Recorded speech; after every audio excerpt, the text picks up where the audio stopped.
NTV ప్రతినిధులు Ramesh సుధీర్లకు court ఊరటనిచ్చింది. ఈ కేసులో వాదోపవాదాలు విన్న మెజిస్ట్రేట్ జర్నలిస్టులిద్దరికీ కూడా షరతులతో కూడిన బెయిల్ను మంజూరు చేసింది.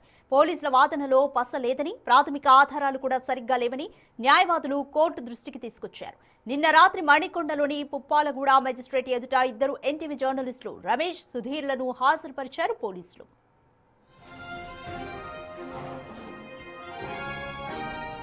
ఈ కేసులో పోలీసుల తీరుపై డిఫెన్స్ లాయర్ తీవ్ర అభ్యంతరం వ్యక్తం చేశారు. అసలు ఈ కేసులో బాధితురాలు ఎవరు, ఆమె పేరు ఎక్కడ ఉంది, ఆమె స్టేట్మెంట్ ని పోలీసులు ఎందుకు రికార్డు చేయలేదు అని న్యాయస్థానం ముందు గట్టిగా వాదించారు. బాధితురాలి స్టేట్మెంట్ లేని పక్షంలో ఇలాంటి కేసులు నిలబడవని, ఇది కావాలని చేసిన అరెస్ట్ గా లాయర్ కోర్టుకు వివరించారు. లాయర్ వాదనలతో ఏకీభవించిన గౌరవ మెజిస్ట్రేట్ వెంటనే బెయిల్ ను మంజూరు చేస్తూ ఉత్తర్వులు జారీ చేశారు. సెక్షన్స్ రిమాండ్ రిపోర్ట్లో పెట్టారో అవి ఎక్కడ కూడా అట్రాక్ట్ కావు అని మేము వాదించాము. వాదించిన వాటికి కోర్టు ఏకీభవించింది.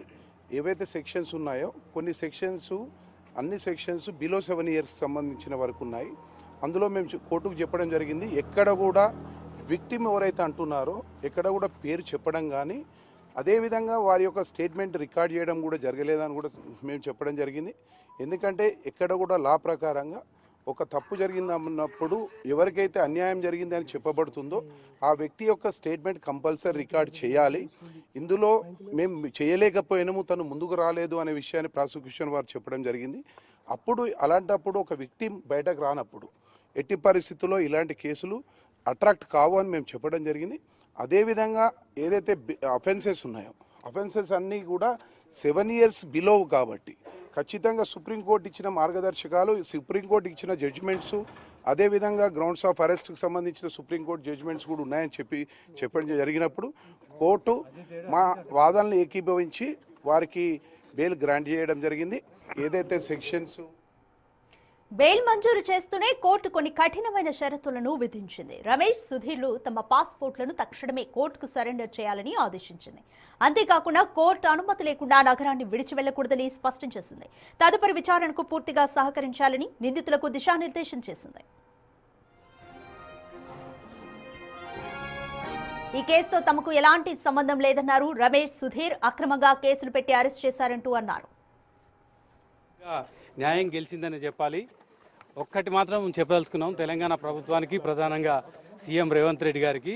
తెలంగాణ రాష్ట్రం ఏర్పడిన తర్వాత ఇప్పటి వరకు కొంతమంది యూట్యూబ్ జర్నలిస్టులను అరెస్ట్ చేశారు కానీ ఏ వర్కింగ్ జర్నలిస్టును కూడా తెలంగాణ ప్రభుత్వం వచ్చిన తర్వాత అరెస్ట్ చేయలేదు. కానీ రేవంత్ రెడ్డి గారి ప్రభుత్వం ఒక వర్కింగ్ జర్నలిస్టులను చేయని తప్పుకు మానసిక క్షోభకు గురి చేసేటట్లుగా కూడా అరెస్ట్ చేసి 24 గంటలు మానసిక క్షోభకు గురి చేశారు. ఒకవేళ సిట్ వేశారు, ఇదేమన్నా అంతర్జాతీయ దొంగతనమా, తెలుగు నోట్ స్కామా, దీని మీద ఉగ్రవాద చర్య, దీని మీద సిట్ వేశారు. సిట్కు సంబంధించిన ఆఫీసర్లు 10 అనేక క్వశ్చన్స్ చేశారు. ఒక సెక్షన్ కాదు, ఆల్రెడీ ఎఫ్ఐఆర్ మీద 4 సెక్షన్లు పెట్టారు. ఆ తర్వాత కొత్తగా మేము ఇప్పుడు రిమాండ్ రిపోర్ట్కి వచ్చే వరకు ఇంకొక 5 సెక్షన్లు కూడా పెట్టారు. అసలు ఆ సెక్షన్లు ఎందుకు పెడుతున్నారో, ఎప్పుడు పెడుతున్నారో కూడా తెలియదు. నాకు కానీ మా ఇన్పుట్ ఎడిటర్ కానీ దీంట్లో ఎలాంటి సంబంధం అయితే లేదు. అన్యాయంగా, అక్రమంగా పోలీసులు మా పైన పలు సెక్షన్ల కింద పెట్టి మమ్మల్ని చాలా హరాస్ చేశారు. ఈ విషయంలో చట్టం, కోర్టులు అన్నీ కూడా మా వైపు ఉన్నందుకు మేము యాక్చువల్గా వాళ్ళ ముందే ఒక ప్రీ ప్లాన్డ్గా ఒక స్క్రిప్ట్ రాసుకొని దాని ప్రకారమే క్వశ్చన్ చేయడం జరిగింది. ఆ క్వశ్చన్లకు ఆన్సర్లు రాబట్టే ప్రయత్నం అయితే చేశారు. కానీ ఎక్కడ కూడా మనం తప్పు చేయలేదు. ప్రజలకు ఇబ్బంది కలిగే విధంగా కూడా ఎలాంటి వార్తా ప్రసారాలు చేయలేదు. ప్రజా సంక్షేమం కోసమే మొదటి నుంచి కూడా ఎన్టీవీ పనిచేస్తుంది. ఎన్టీవీ యాజమాన్యానికి మరొకసారి హృదయపూర్వక. మరోవైపు ఎన్టీవీలో సోదాలపై స్పందించారు సిపి సజ్జనార్. ఎలాంటి ఆధారాలు లేకుండా మహిళా అధికారులను అవమానించడం సబబు కాదన్నారు. చట్టం తన పని తను చేసుకుపోతుందన్నారు. వారు ఏ తప్పు చేయకపోతే దర్యాప్తునకు ఎందుకు సహకరించడం లేదని ప్రశ్నించారు. విచారణకు వస్తామని చెప్పి mobile switch off చేసుకున్నారన్నారు.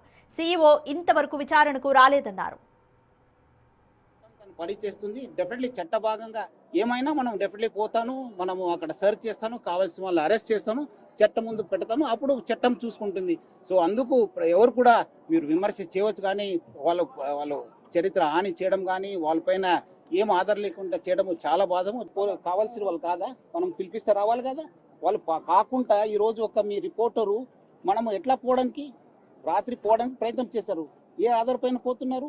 5:30 ticket book చేసి బ్యాంకాక్ పేరుతో వెళ్తున్నారు. కావాల్సింది ఆనే మనకు కోఆపరేట్ చేయాలి కాదానే, చేయకుండా ఎందుకు పారిపోతున్నారు? ఎందుకు పోతున్నారు? మనం అలాంటి ఉన్నప్పుడు ఆయన ఇంటికి పోయినప్పుడు వాళ్ళ ఇంటి ఎందుకు చేసి మనకు కావాల్సిన వాడు వస్తానని చెప్పి వెళ్ళిపోయారు. ఎక్కడికి వెళ్ళిపోయారు అని ఈ రోజు కూడా పతా లేదు. ఎందుకు? చట్టం ముందు రండి కదా, చట్టంని ఫేస్ చేయండి కదా, అధికారం ముందు రండి. ఇన్వెస్టిగేటింగ్ సహకరించండి. ఎందుకు పారిపోతున్నారు? చూపించండి. వస్తానని చెప్పి సెల్ స్విచ్ ఆఫ్ చేసుకుని వెళ్ళిపోతే ఎట్లా? కావాలి కదా. మీరు కరెక్ట్ ఉంటే రండి, ఇన్వెస్టిగేషన్కి సహకరించండి. మీరు తప్పు చేయకపోతే ఎందుకండి భయము? ఎందుకు భయము? మహిళా ఆఫీసర్ని ఎట్లా పరిస్తారా? ఏం ఆధారం ఉంటుంది మీ దగ్గర? వాళ్ళు ఎట్లా జీవించాలి? వాళ్ళ కుటుంబంలో ఎంత పరిస్థితి? ఎందుకు ఇవ్వాలండి నోటీసు? మనకు కావాల్సిన వాళ్ళు పిలిపిస్తాను, ఎంక్వైరీ చేస్తాను, మీరు రండి. పిలిపించినట్లు రావాలి కదా. ఎందుకు పారిపోతున్నారు? ఏదో నేను బ్యాంకాక్ వెళ్తున్నాను సార్, నేను ఇప్పుడు మీ సిఇఓ గారు ఎక్కడ ఉన్నారండి? రావాలి కదా.